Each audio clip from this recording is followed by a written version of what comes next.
Doğrusu bu meseleyi konuşurken biraz dikkatli bir dille konuşmakta fayda var. Bu dikkatimiz ne? Bilgilerle yorumları ve beklentileri birbirinden ayırarak konuşmamız gerekiyor. Bir olması gerekenler var, bir mevcut üzerinde konuşulanlar var, beklentiler var ya da sorun alanları var ya da kişisel yorumlarımız var. Bunları birbirinden ayırarak konuşmakta fayda var. Bir kere bildiğimiz bilgi ne dersen açık bir şekilde meclis bir komisyon kurdu. Bu komisyon bir rapor hazırladı ve o raporda böyle bir yasanın çıkmasının zorunluluk olduğu, bu yasa çıkartılarak bu sürecin ilerletilmesi gerektiği yönünde bir raporun önemli bir bölümü de bununla ilgiliydi. 2 bölümü bu meselenin Kürt sorununun çözümü konusunda silahları devre dışı bırakılabilecek, demokratik siyaset alanını genişletecek, hukuk dışına çıkarılmış Kürtleri hukukun içerisine alıp legal demokratik siyaset alanını, toplumsal örgütlenme alanını büyütecek bir sürece ihtiyaç olduğu. Yani bu bir tespitti ve bu konuda göreve çağrılan bir de kurum vardı, parlamento. Bunu hatırlayalım bir kere. Yani bu ciddi bir mesele. Yani bir parlamentodaki tüm partilerin katıldığı bir komisyonun böyle bir rapor üzerinde ortaklaşması ve böyle bir çerçeve yasanın çıkması gerektiğini tespit etmesi önemli bir aşamaydı. İkincisi bu hani parlamento bunu nasıl hayata geçirecek konusunda uzunca bir süre şöyle tartışmalar yürüdü. İşte teyit tespit yapılsın, silahlar bırakılsın, ondan sonra yasa çıksın diye bir dönem böyle bir tartışma yapıldı. Oysa yine o rapora baktığımızda şunu görüyoruz ki raporda bu ikisinin eş zamanlı yürümesi gerektiğine dair de tespitler var. Evet, tabii ki hani silahları devreden çıkartan sürecin nasıl işlediğinin tespit edilmesi, teyit edilmesi, oraya dair de bir mekanizmanın kurulması lazım ama bir yasal çerçevenin çıkması, bir çerçeve yasanın çıkmasının önemine de işaret ediliyordu ve bunlar eşgüdüm halinde yürütülmesi gereken bir süreçti. En nihayetinde bilgi olarak geldiğimiz nokta ne? Bu tartışmalardan sonra hükümet de artık böyle bir çerçeve yasanın çıkması gerektiğini, bu adımın atılması gerektiğini söylüyor. Gene somut bir bilgi olarak hükümet kanadına ait çeşitli aktörler meclis tatil olmadan böyle bir yasanın çıkması konusunda çeşitli demeçler, açıklamalar yaptılar. Bu kamuoyuna verilmiş bir taahhüttür. Doğal olarak kamuoyunun bu konuda beklentisini yükseltmesi ve bu yasanın kapsayıcı bir şekilde çıkması, çözümleyici bir şekilde çıkması, süreci ilerletebilecek kapsamda çıkması konusunda kamuoyunun kendi beklentilerini, taleplerini de yükseltmesi, konuşması, gündeme getirmesi, bir kamuoyu baskısının da talebinin de açığa çıkması gerekiyor. Bir diğer üçüncü boyut nedir? Bildiğimiz bilgi olarak. Şimdi böyle bir yasa, böyle bir çerçeve yasa çıkartılacaksa bir zaten hükümetin, devletin muhatap olarak kabul ettiği Kürt Halk Önderi Sayın Öcalan'la defalarca görüşmeler yapıldı. Kamuoyuna görüşlerinin yansıması için çeşitli girişimlerin olduğu, heyetlerin gidip geldiği biliniyor. Ve doğal olarak bu yasal çerçeve tabii ki hükümet yetkilileriyle Sayın Öcalan arasında bir müzakere konusu. Bunun da görüşüldüğünü bilmek için hani şeye gerek yok, çok özel bilgilere gerek yok. Muhatap olarak, çözüm sürecinin muhatabı olarak devletin kabul ettiği politik olarak söylemleriyle, statüsüyle, nasıl bir statüye sahip olması, koşullar ne olması gerektiği üzerinde çokça tartışma yapılan Sayın Öcalan'la bu konuyu konuşmadan bu çerçeve yasanın çıkmayacağı, hani amacına uygun bir şekilde çıkamayacağı da ortada. Bu da üçüncü bilgi. Yani bu da adada, İmralı'da Sayın Öcalan'la hükümet yetkilileri arasında bu yasanın kapsamı, içeriği, yöntemi, zamanlaması konusunda bir görüşme trafiklerinin olduğu açık. Hatta bugün Aşil Doğan, DEM Parti sözcüsü açıklamalarda bulundu. Konuya son güncel gelişmelerle ilgili Sayın Öcalan'ın sürecin takibi için bir kurulun kurulmasını önerdiğini söylüyor. Evet, aslında Mayıs ayında yapılan görüşmelerde de bunu söylemişti. Parti heyetinin, DEM Parti heyetine gittiğinde de buna benzer görüşlerini ifade etmişti. Yani bu çalışmanın amacına uygun bir şekilde, sonuç alıcı bir şekilde ilerlemesi için çeşitli kurumsallaşmalara ya da kurullara ihtiyaç var. Bir önceki başlıkta anlattığım mesele böyle aşılabilir ancak. Çünkü devlet diyor ki acaba gerçekte bırakacaklar mı, bırakmayacaklar mı, nasıl teyit edeceğiz, nasıl tespit edeceğiz, önce onlar mı bıraksın, sonra mı yasayı çıkartalım? Bu meseleyi aşabilmek için Sayın Öcalan bu konuda ön açıcı fikirleri oldu. Kamuoyuna da yansıdı. Bir kurul oluşturulması gerektiği, bu sürecin hani sağlıklı bir şekilde yürütülebilmesi için bu süreci olgunlaştıracak, üzerine bu teyit, tespit ve taahhüt diye üçlü olarak konuşulan meselenin taraflarının bir araya geldiği, bu süreci yönetebilecekleri bir kurul oluşsun. Ayrıca en nihayetinde bu yasayı parlamento çıkartacak. Parlamentonun inisiyatifiyle bir izleme komisyonu kurulsun. Parlamento takdir ediyorsa sivil toplum örgütlerinden, hak örgütlerinden, barolardan üyeler buraya dahil edebilir. Parlamentonun böyle bir yetkisi var. Kurduğu kurullara, komisyonlara sivil toplumu, ilgili meslek örgütlerini dahil edebilir. Bunlar ön açıcı fikirler. Hatta yani burada ben özür diliyorum, sözünüzü kesmeden şurayı tamamlayayım. Lütfen. Yani Sayın Öcalan gerçekten 7/24 bu çerçeve yasanın hem kapsamı, hem yol yöntemi, hem zamanlaması açısından ihtiyacı karşılayabilecek, kamuoyunun kabul edebileceği, tarafların üzerinde uzlaşabileceği bir formül bulmak için sürekli üzerine çalışıyor. Yeni öneriler getiriyor, yeni tartışma başlıkları açıyor. Hani genel çerçeve belli. PKK'nın bu konuda Sayın Öcalan'ın çağrısı üzerine aldığı bir kongre kararı var. Ve bu kararın hayata geçirilmesi için hukuki gerekliliklerin yerine getirilmesi lazım, siyasi gerekliliklerin getirilmesi lazım. Yasa çıkacak. Fakat bu yasanın çıkış sürecini daha iyi yönetebilmek için, daha sonuç alıcı bir yol izlemek için Sayın Öcalan tıkanıklık olan yerde kendisi yeni öneriler getirerek bu süreci ilerletmeye ve olgunlaştırmaya çalışıyor. Bir konuda temel bir ayrım yaptınız. Dediniz ki yani bilgiyle yorum karıştırılıyor. Evet. Bu temenniler aynı zamanda. Şimdi o zaman bilgi üzerinden konuşursak, kamuoyu da merak ediyor. Beklentiler de son derece yüksek. Yani öyle bir algı oluşmuş ki sanki belli maddeler üzerinde, belli bir paket üzerinde bir anlaşma yapılmış. İşte bunlar yasallaşırsa olacak. Buna Yok, bir açıklık getirebilir misiniz? Hangi noktadayız? Nedir Yok. durum?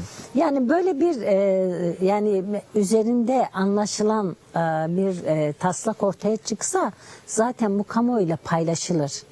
Henüz ortaklaşılabilecek bir taslak açığa çıkarabilmek için çeşitli görüşmeler, temaslar, müzakereler, diyaloglar devam ediyor. Yani bunu bilmekte fayda var bilgi olarak. En nihayetinde bu kadar önemli bir konuda, bu kadar ciddi bir konuda tabii ki iktidarın bir hazırlığı olduğu tahmin ediliyor, biliniyor. Medyada yansıyor zaman zaman. Basına yansıyor. DEM Parti'nin bir hazırlığı var. Bu da biliniyor. Sayın Öcalan'ın kafasında bir çerçeve var. Bu da biliniyor. Yani bunlar çok normal. Yine Kürt Hareketi'nin en nihayetinde bu sürecin temel aktörü, öznesi olan Kürt Hareketi'nin içine dahil olacağı bir süreç söz konusu. Onların da muhtemelen bu konuda bir hazırlıkları, tartışmaları var. Şimdi mesele bunları harmanlamakta, bunları bir araya getirmekte, bunların uzlaşabileceği noktaları bulmakta. Onun için bu temaslar devam ediyor. O zaman bunlar bir araya gelsin diye mi bu temaslar yapılıyor? Tabii ki. Tartışmalar yapılıyor. Tabii bu temaslar bir orta nokta bulunması için. Tabii herkes yani hatta bunun daha kapsayıcı bir şekilde diğer muhalefet partilerinin de bu konuda bir hazırlık yapmaları, teklif getirmeleri, bu tartışma sürecine dahil olmaları önemli. Çünkü parlamento komisyonunda en nihayetinde konsensüsle ortaklaşma bir rapor yazılabildiyse meclise de bu yasa teklifi yine partilerin üzerine ortaklaşabildiği bir konsensüsle gelebilir. Hani bir partinin o teklifi getirip diğerlerinin de onu destekleyip ya da reddetmesi gibi bir karşıtlık haline dönüştürmek yerine bu konsensüsü yakalayacak diyalogların sıklaşması gerekiyor. En nihayetinde önümüzde 1,5 aylık gibi bir zaman var en fazla. Çünkü 15 Temmuz ya da 16 Temmuz gibi parlamentonun tatil olması, ara vermesi bekleniyor. Eğer 15 Temmuz'a kadar bu yasa çıkacaksa bu önümüzdeki zamanı çok iyi değerlendirmek, bu diyalogları, bu görüşmeleri çoğaltmak, sıklaştırmak, üzerinde ciddi tartışmalar yürütmek, uzlaşılabilecek bir metin ortaya çıkartmak ve ihtiyacı karşılayacak bir metin ortaya çıkartmak için bu önümüzdeki şu 1 ay, 1,5 ay çok kritik.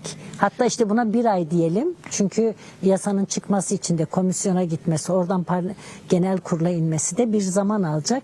Yani bu önümüzdeki 3 hafta, bilemedin 4 hafta bu diyalogların, bu görüşmelerin çok yoğun bir şekilde yürütülmesi ve sonuç alınması gereken bir zaman dilimindeyiz. Önemli tabii, mesele yakında izleyen hukukçular, yani parlamento isterse, hükümet siyasi irade isterse, yani 3 gün gece gündüz çalışılırsa bu temel veya çerçeve yasa çıkabilir. Buradan yola çıkarak, yani teknik olarak bunun önünde bir engel yok deniliyor. Sizin deneyimleriniz, tecrübeleriniz, parlamento çalışma sistemini bilen bir isim de olarak bekliyor musunuz? Yani Kürt meselesinin zorluklarını da göz önünde bulundurduğumuzda sürecin, görüş ayrılıklarının fazlalığın göz önünde bulundurduğumuzda gerçekten parlamento tatile girmeden beklediğimiz, beklenen çerçeve yasa çıkar mı? Bu konuda şimdiye kadar bilgileri konuştuk. Şimdi bundan sonra da ikiye ayırarak olması gerekenler ve ihtimaller diye konuşabiliriz.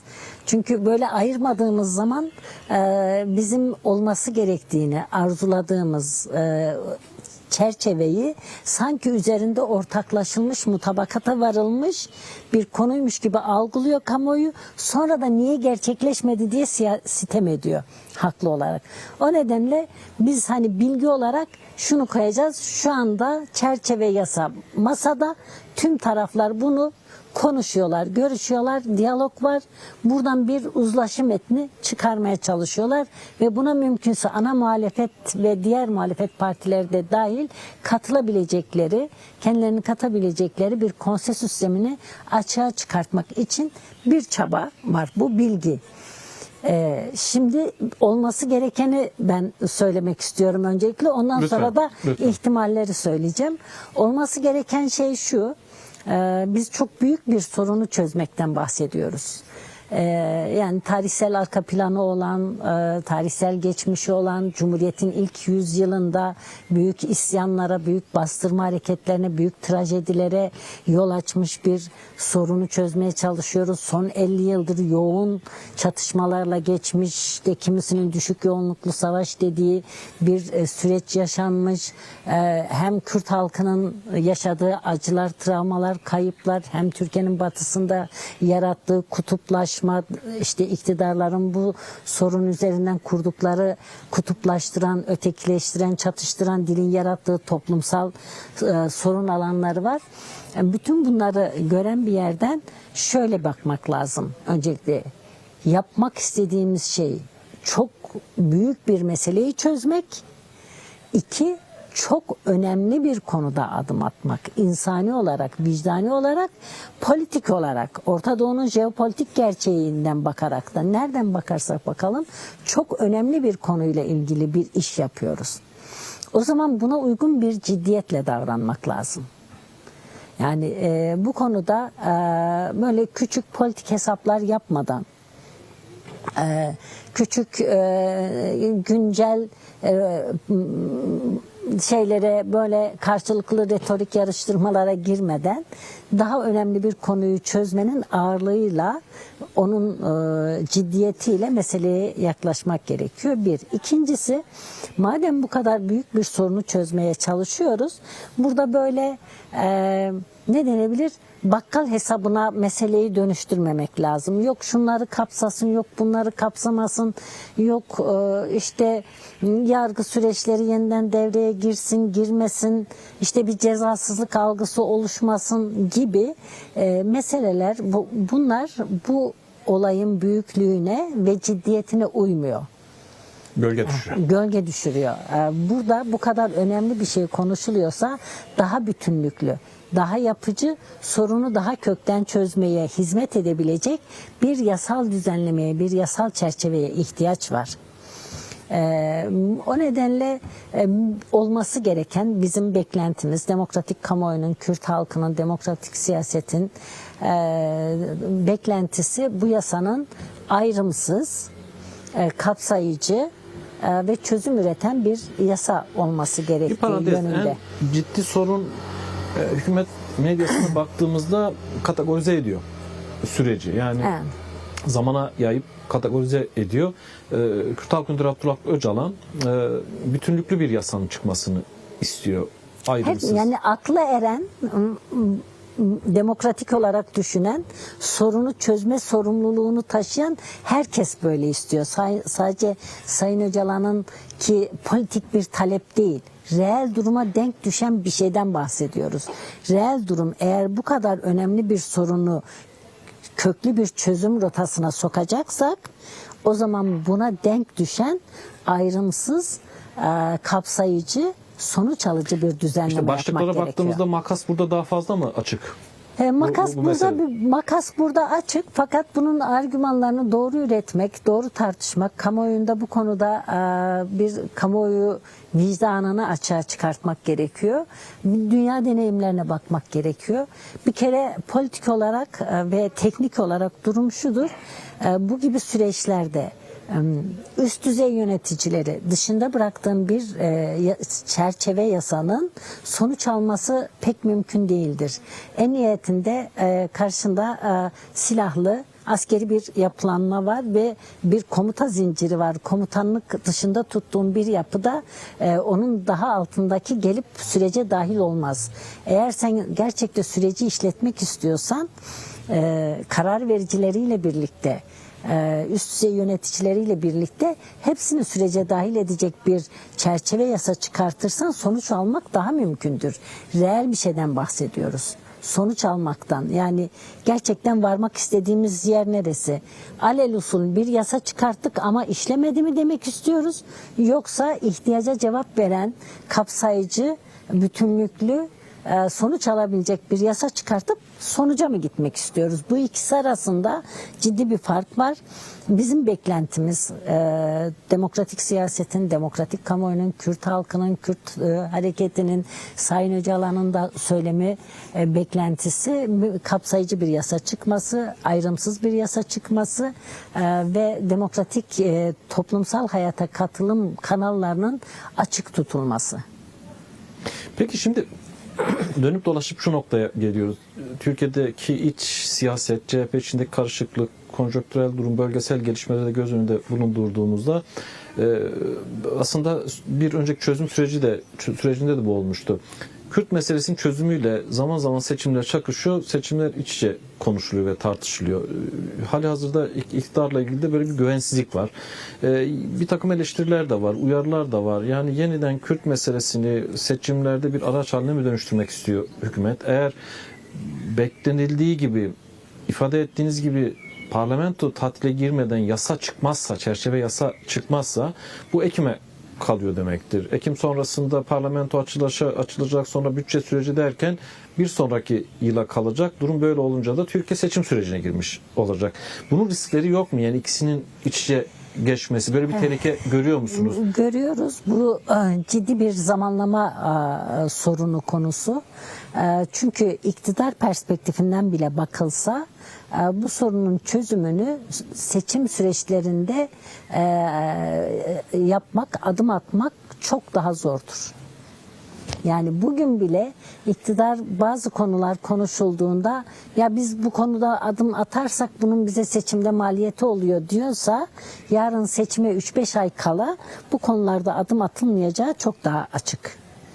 O nedenle bu işin seçim sürecine kalmadan, seçim takvimi başlamadan çözülmesi en doğru olandır. Mümkün mü? Bu da mümkün. Şimdi olasılıkları hiç konuşmadık. Hani beklentilerimizi söyledik.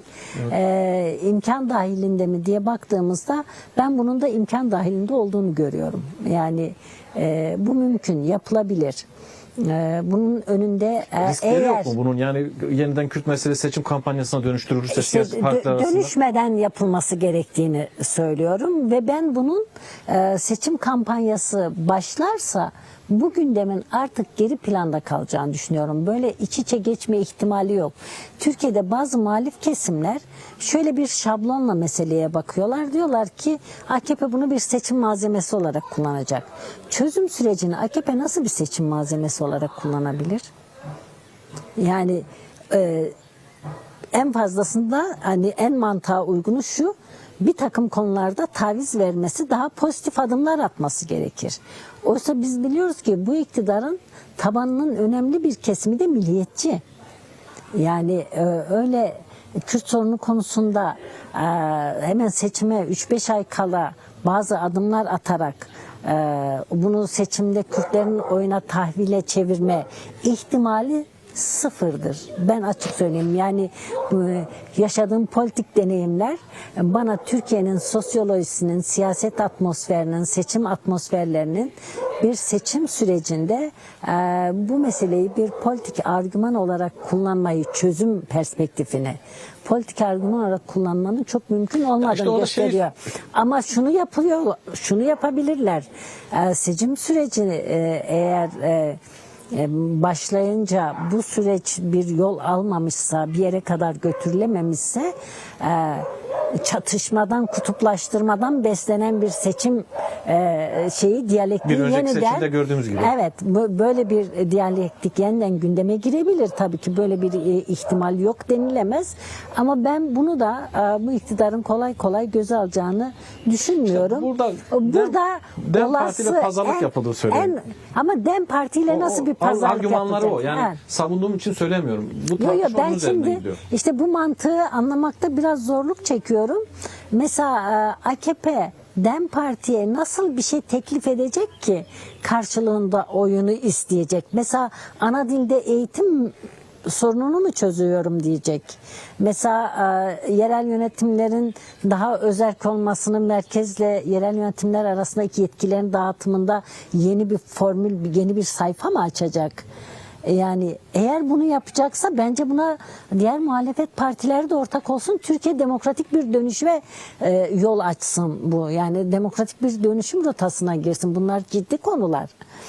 Yani AKP'nin hani bunu söyleyenler bir taraftan AKP'yi otoriter, çözümsüz savaş politikalarıyla eşitleyip bir taraftan da seçim gelince Kürtlere öyle şeyler teklif edecekler ki Kürtlerin oyunu, DEM Parti'nin oyunu alacaklar.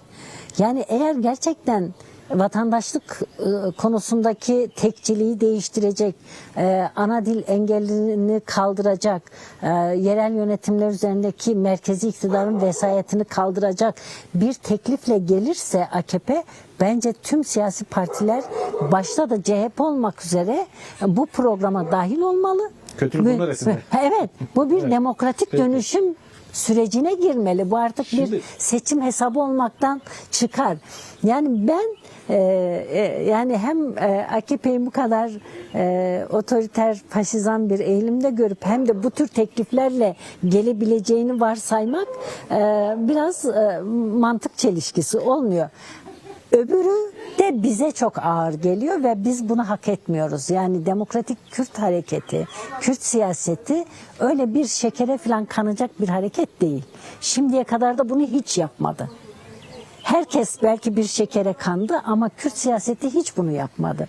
Ha, köklü bir teklifle gelirse de amenna, hep beraber ona destek Zaten bunun olalım. mücadelesini veriyoruz. Bunun mücadelesini Peki şimdi veriyoruz. bu ön Onun yargı- için bu şey gerçekten Nereden geliyor? Peki bu ben ön yargı, ön yargıdan çok ezberler her seçim geldiğinde aslında bu oluyor. Son bu CHP içindeki kendi iç kavgası sorumlusu sanki DEM Parti'ymiş, Kürtlermiş gibi de bir algı yaratılmaya çalışıyor. Efendim Kürtler AKP'li oturup Kürt meselesini çözmeye çalışıyor.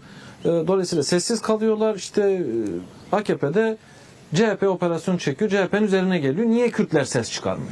Şimdi Kürtler nasıl bir ses çıkaracak? Bu gerçekten ilginç bir konu. Kürtler şunu yapıyorlar her zaman, yargı müdahalesine CHP'nin ya da o cenahta işte bir şekilde konumlanan farklı kişilerin her zaman işte yargı kararıdır. Yargı kararına saygı duymak lazım. İşte biz Kobani davasında 8 yıl içeride yattığımızda falan işte yargıdır diyerek geçiştirdikleri bir şeydi. Şimdi yargı üzerinden bir operasyon yürüyor. DEM Parti, Kürt siyaseti, Kürt halkı çok net diyor ki böyle bir yargı eliyle siyaset dizayn edilmemeli. Bu otoriter bir yaklaşımdır. Biz bunu reddediyoruz. Bu demokratik siyasete müdahaledir. Bugün CHP'ye yaparsan yarın öbür partiye yaparsın. En niyetinde zaten Sayın Tuncer Bakırhan geçen demişti, bize hep yapıyorlardı zaten. Kaç tane parti kapatıldı.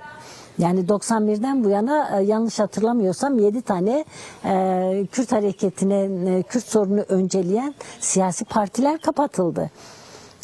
Yani 2 dönem tüm belediyelerine kayyum atandı. O nedenle biz buna çok net, ikirciksiz, amasız, fakatsız karşı çıkıyoruz.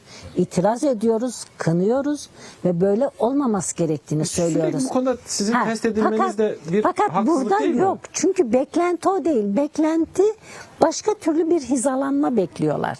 Yani bu yapılan hukuksuzluğa karşı net bir tutum alma konusunda hiçbir ikircikliğimiz yok. Hiçbir, yani bu konuda ne DEM Parti'nin, ne Kürt aktörlerinin, ne Kürt siyasetinin böyle bir şeyin, siyasetin yargı eliyle dizayn edilmesine karşı çok nettir tavrı. Orada istedikleri başka bir şey. Bu işin diğer bir boyutunda şu anda görüyoruz ki biraz daha açığa çıktı ki bunu artık kim iktidarın oyununa geliyor, gelmiyor, başka bir tartışma. CHP'nin içerisinde az da olsa bir yarılma, bir ayrışma, bir farklılık var. Bir yerde konumlandırmaya çalışıyorlar. Ve bu da aslında anlamsız bir beklenti. Oysa şu anda aklı selim herkes diyor ki CHP bölünmesin. Bir şekilde uzlaşma yolunu bulsunlar.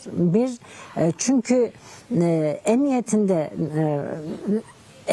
şeydeki hani demokratik siyaset içerisinde %25 ile %30 bandı arasında oy potansiyeline sahip bir siyasi partinin bölünmesi otomatikmen muhalefet hareketini zayıflatacak bir şey.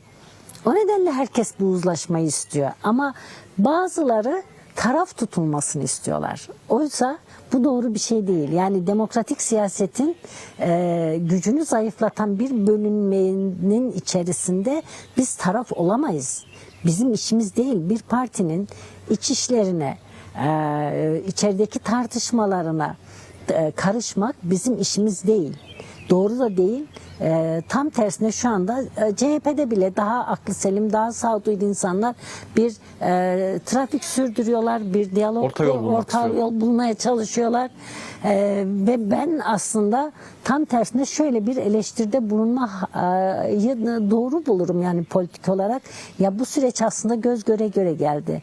Neden bu hani acaba bir çözüm bulunamaz mıydı? Parti içindeki tartışmaları yatıştıracak, bunun üzerine bir yargı operasyonuna malzeme sunulacak, bu zemin ortadan kaldırılamaz mıydı? Neden 2 yıldır bu konuda bir çaba sarf edilmedi diye bence muhalefetin, toplumsal muhalefetin bunu sormaya hakkı var. Yani bugün şöyle bir laf çok ilginç bir şey. İşte bu taraf olmazsa öbür taraf en fazla %3, %4 oy alır. Ya Türkiye'deki muhalefetin %3, %4'lük oyu gözden çıkartma lüksü yok yani. En son seçim %2 ile kaybedildi. Yani bunlar politik olarak söylenebilecek sözler değil. İkincisi bir şekilde tabii ki bunlar sorun alanları, sıkıntı alanları, politik olarak demokratik ilkeler ekseninde çözülmesi için herkes çaba sarf etmeli.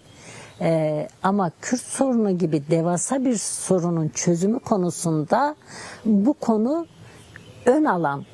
Kürt sorunun çözümünü bırakın bir kenara, önce bunu yapalım demek de ne vicdanen, ne politik olarak, ne ahlaki olarak doğru bir şey değil. En nihayetinde yani çatışma demek, savaş demek, ölüm demek, insanların yaşamını yitirmesi demek, ağır mağduriyetler, ağır travmalar demek.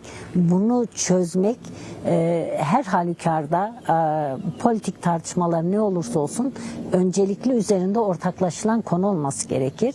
Biz şimdiye kadar CHP ile ilgili DEM Parti'nin izlediği hat çözüm sürecinin içinde tutmak, beraber bir yol bulmak, ortak bir konsensüsle çözüm bulmak. Onun için en başta şey dedim.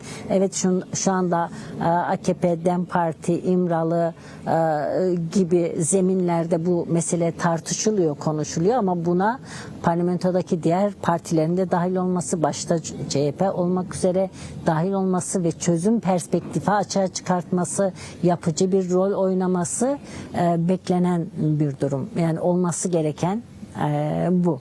Bunu yapmak lazım. Anlıyoruz yani CHP zor zamanlar geçiriyor. Kolay bir şey değil. Yani bu kadar köklü bir partinin gerek iç tartışmaları, gerekse bu iç tartışmaların sunduğu zemin üzerinde yürütülen yargı operasyonları gerçekten önemli konular. Şimdi, önemsiz konular konuda değil.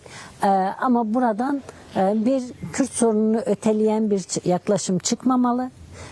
İki, muhalefeti bölmeden bütünlüklü olarak hareket edebileceği bir siyasal zemini korumak için herkes çaba sarf etmeli. Şöyle bir tablo oluşuyor. Niye öyle bilmiyorum ama yani Türkiye'de herkes bir şekilde bu mesele üzerinden tercihe zorlanıyor. Kimden yanasınız? Takım tutar gibi.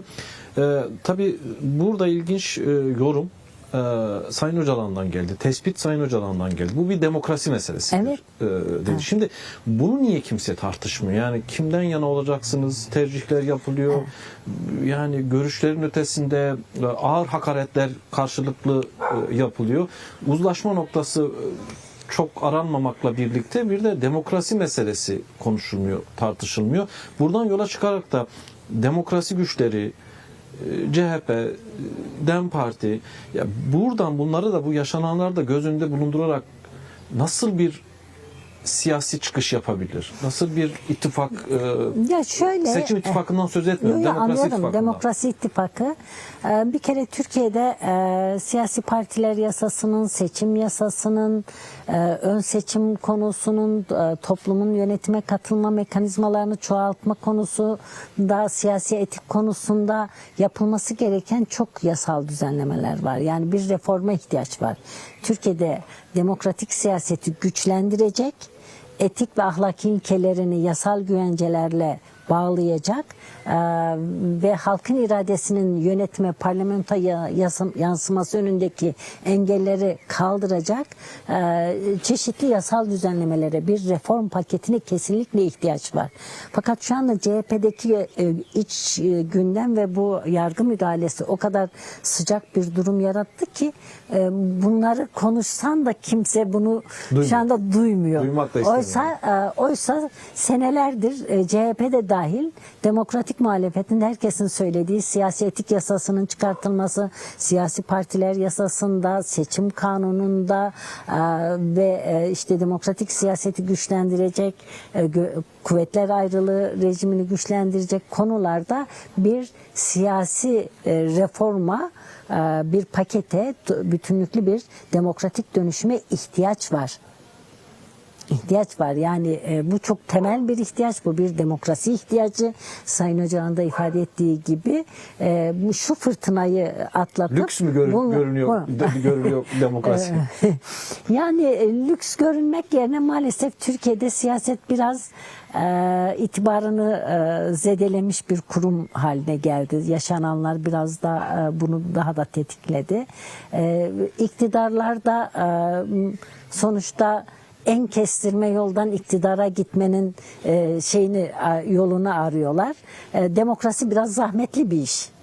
Yani demokraside kademeler oluşturacaksın, etik ilkeler oluşturacaksın, ahlaki ilkeler oluşturacaksın. Bununla sen de bağlı kalacaksın.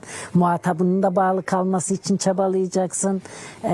Toplumu ikna edeceksin, toplumu katacaksın, toplumun itirazına kulak asıp gerektiğinde istifa edeceksin. Türkiye'de daha bir siyasetçi yaptığı eksikten dolayı istifa etmemiş. Yani böyle bir siyaseti sadece iktidara giden yol ve böyle olunca işte her yol mübaha dönüşüyor. Evet. Her yol mübah olunca da ortaya böyle üzerinde oynamak isteyenler, gücü eline geçiren istediği şekilde bunun üzerinde at koşturuyor. Bunu değiştirmek lazım. Kesinlikle bu temel bir ihtiyaç. Bunu öncelemek, gündeme almak lazım. Durum böyle olunca yani dediğiniz gibi yani ne yazık ki siyasetteki durum tablo kısa yoldan nasıl iktidar olur. Evet. Bu böyle olunca her yol mübah görülüyor ve seçmen de kamuoyu da hayal kırıklığına uğruyor. İşte son CHP tartışmasında bunu yeniden gördük. Süreç meselesinde de bir güvensizlik var. İktidarla ilgili, evet, siyasetle ilgili, siyaset kurumuyla ilgili.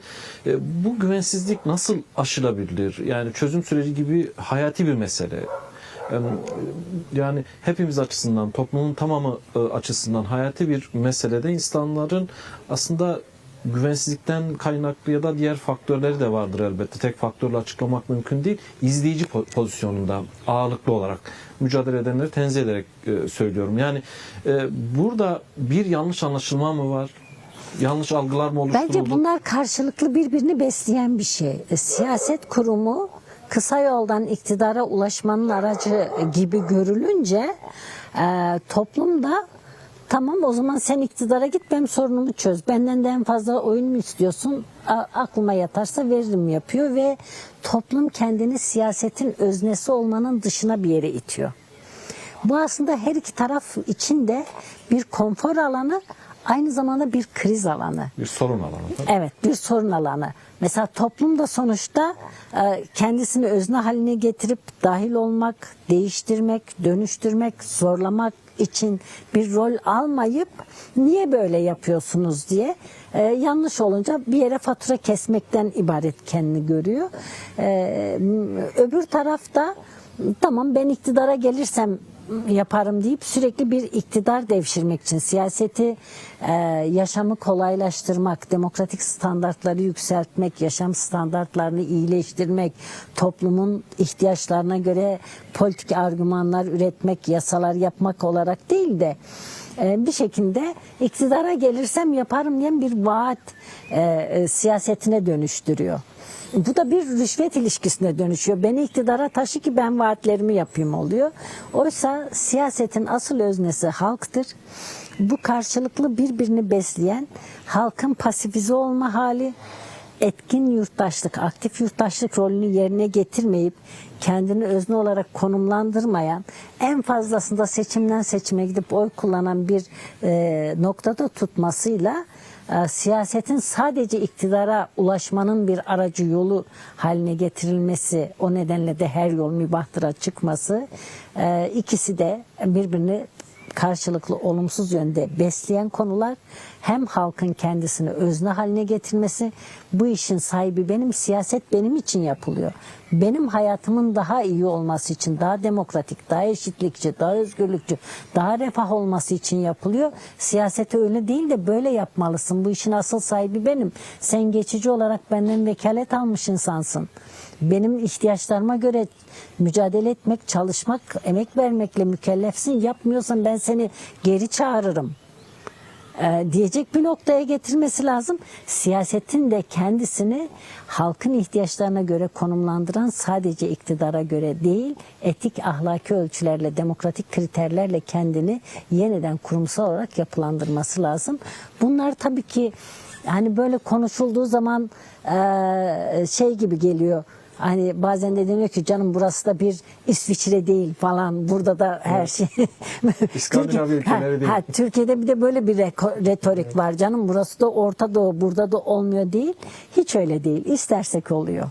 Kesinlikle. İstersek oluyor. Peki şimdi çözüm süreci, Kürt sorun çözümüyle ilgili de yani halihazırda devam eden barış ve demokratik toplum sürecinde de aşağı yukarı buna yakın yaklaşımlar görüyoruz. Yani bakış açı farklı olsa da haklı olarak Kürtlerin acelesi de var. Yani bir an önce barışı, demokrasi görmek de istiyorlar. Bu da fazlasıyla hakları elbette ama işin kolay olmadığı da ortada. Açık. Yani sanki böyle ikimiz gibi işte bir masada oturuyoruz. Tamam, meseleyi hallediyoruz. Tamam, bitti, masadan kalktığımızda mesele çözüldü. Dolayısıyla insanlar çok böyle aktör haline de gelmiyor. Bir önceki çözüm sürecinde böyle değildi aslında. Niye bu defa farklı? Bu defa şöyle, geçen çözüm sürecinden farklı olarak yeni bir durum var ortada. Geçen çözüm sürecinde en nihayetinde Kürt hareketiyle Sayın Öcalan'la devlet arasında bir diyalog açılmıştı. Bu mesele nasıl çözülebilir diye bunlar konuşuluyordu. Buna dair planlamalar yapılıyordu. Birkaç aşamalı planlar yapılıyordu. Yürütülmeye çalışıyordu. Yürüyen yerler vardı, yürümeyen yerler vardı. Böyle bir mecrada ilerliyordu ve doğal olarak iktidar da Kürt hareketi de bu konuyu toplumla tartışarak yürütmek ihtiyacı duydu. O nedenle Akıl İnsanlar Heyeti kuruldu. Akıl İnsanlar Heyeti'nde bir konsensüs oluşturulmaya çalışıldı. Farklı kesimlerden insanların içinde yer aldığı bir ekip oluştu. Her yere, bütün bölgelere gidildi. Böyle bir yol izleniyordu. Şimdi ise bundan farklı olarak evet yine Kürt hareketiyle Sayın Öcalan'la devlet arasında, iktidar arasında bir diyalog var, bir müzakere var ve Kürt sorununun barışçıl çözümüne dair bu diyalog sürüyor. Aynı zamanda bir demokratikleşme ihtiyacı var. Bunun da bütün toplumla birlikte yürütülmesi gerekiyor. O nedenle Sayın Öcalan'ın sürece verdiği isim çok kritikti. Barış ve demokratik toplum süreci diye. Yani bu işin iki tane boyutu vardı. Bir, devletle barış meselesini, bu çatışmayı nasıl sonlandırabiliriz? Bu boyutu var. Bir de toplumun demokratik bir şekilde yeniden kendisini örgütlemesi ve demokratik siyaset yoluyla, demokratik mücadele yöntemleriyle kendi hak ve özgürlüklerinin peşinde mücadele etmeye devam etmesine dair bir çağrı vardı. Maalesef bu ikili çağrı yeterince anlaşılmadı. Sadece İmralı'da yapılan görüşmelerden nasıl bir sonuç çıkacak diye herkes orayı seyretmeye başladı. Oysa bunun bu demokratik inşa dediğimiz, demokratik dönüşüm dediğimiz, demokratik toplumla ilgili boyutu İmralı'daki görüşmeleri beklemesi gerekmeyen bir konu. Tersi durumun olması gerekiyor. Evet. Tam tersine toplumun burada kendisini yeniden yapılandırması, siyaset kurumunun, sivil toplum örgütlerinin, çeşitli medyanın, çeşitli mücadele araçlarının yeniden kendisini demokratik mücadele yöntemine göre kurgulaması, değiştirmesi, dönüştürmesi, yeni bir güç açığa çıkartması, bu demokratik dönüşümün ana aktörü olarak kendisini devreye sokması gerekiyordu. Hükümete güvenmiyoruz diyorlar. İşte bu hükümete güvenmekle ilgili bir şey değil. Yani zaten hükümete güvensek şöyle bir şey olur. Bekleyelim. Hükümete diyeceğiz ki kaç vade? 2 ay mı? 3 ay mı? 1 yıl mı? Ne zaman demokrasiyi getireceksin? Tamam mı? Böyle bir şey olur. Oysa bu böyle bir şey değil. Bu dinamik bir süreç. Evet. Yaptıklarımızla ya da yapmadıklarımızla sürece olumlu ya da olumsuz katkıda bulunuyoruz. Sorumluyuz. Evet. Yani hem yaptıklarımızla hem yapamadıklarımızla. Bir şey daha var. Lütfen. Barış konusunda da Sayın Öcalan yine orada da bütün topu devlete atmadı. devletle, hükümetle yapılan görüşmeleri atmadı. Tabii ki hukuki ve siyasi gerekliliklerini yerine getirmeleri lazım dedi. Ama ondan önce şunu söyledi. Biz stratejik bir değişim kararı aldık. Artık silahlı mücadele değil, demokratik siyaset yoluyla mücadelemizi sürdürmek istiyoruz. Böyle bir demokratik dönüşüm yaşamak istiyoruz. Bunu tek taraflı olarak ben yapıyorum dedi. Bu çağrıyı yaptı ve PKK'de kongresini topladı. Bu doğrultuda kararlarını aldı. Bunun yürütülmesi konusunda iki şey söyledi. Bir, Sayın Öcalan'ın bu sürecin doğrudan yürütebilecek bir pozisyonda olması gerektiği. İkincisi de bunun yasal güvencelerinin oluşturulması gerektiği konusunda. Yani devlete düşen bu şeyle ilgili iki boyutu var. Bir, çerçeve yasayı çıkartmak. İki, Sayın Öcalan'a muhataplık rolü verdiyse bu muhatabın gereğini yerine getirebileceği koşulları sağlamak konusuydu.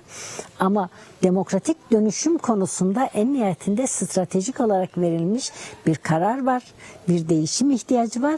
Bu tarafında barışın inşası konusunda da yine sadece devlete düşen rolleri değil, bize hepimize düşen rolleri ve yapmamız gerekenleri bu en son değil de ondan işte iki görüşme önceydi. Sayın Öcalan şey dedi, zihinsel bir dönüşüm.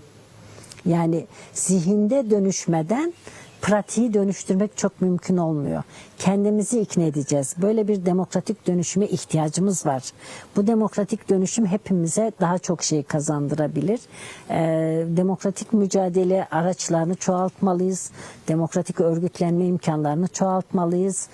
Bütün kurumlar, toplumsal örgütlenme alanları kendisini demokratik mücadele araçlarıyla yeniden donatmalı, güçlendirmeli, yeniden yapılanmalı ve bu süreci devleti adım atmaya zorlayacak bir motivasyon açığa çıkarmalı. Şimdi bütün bunları söylerken şöyle bir noktaya düşmek istemiyorum asla. Bütün görevler, şeyler, herkes, bütün sorumluluklar topluma ve bize, iktidara, devlete bir sorumluluk düşmüyor gibi değil. Onlara çok şey düşüyor.